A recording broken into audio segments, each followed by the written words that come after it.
For the headlines.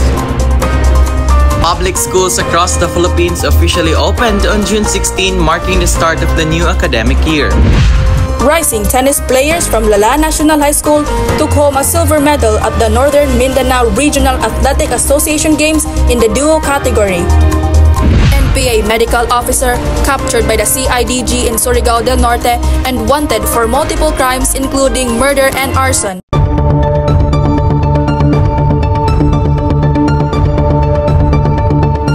Youth News Network.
Good day everyone, I am Jairus Magadan and I am here with the Lala National High School students and your name is? Joy de la Cruz. What are your thoughts on the first week of school? Kira ka lang, maayo ra mo tudlo mga maestro, maestratas. Naka-meet sa group new friends, then usahay, dili lang sakto ang weather, kaya usahay, magulan, init. Siyempre, so far so good. Thank you, Ms. De La Cruz. Back to you, Alhani.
Thank you, Alani. Here we are at Lala National High School to interview an athlete in his experience with the recent Palarong Pambansa 2025.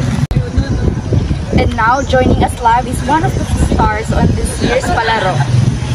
Josh Benedict Lasida Lim, a 15-year-old tennis player from Region 10. Congratulations on your big win. What inspires you to join Palarong Pambansa and work this hard?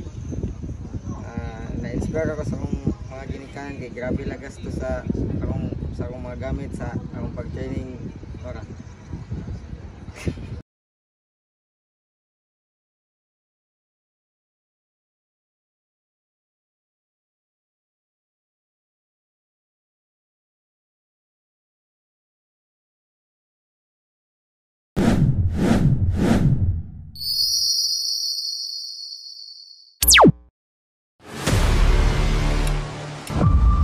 High fever and body pain, this could be signs of dengue.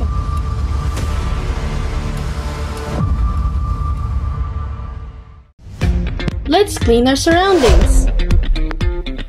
Protect your home and protect your health. Mosquitoes may be small, but they bring a big danger. Dengue. Fight dengue before it bites.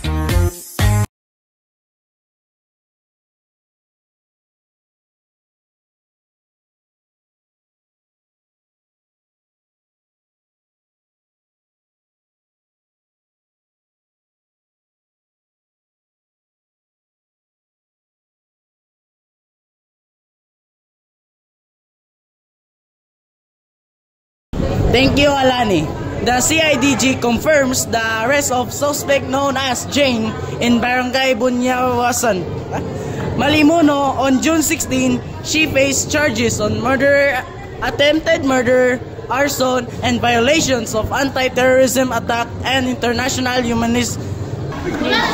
Jane is said to be a platoon medic on the NPA's Northland Unit, linked to the 2022 ambush in Malimuno and the burning of construction equipment.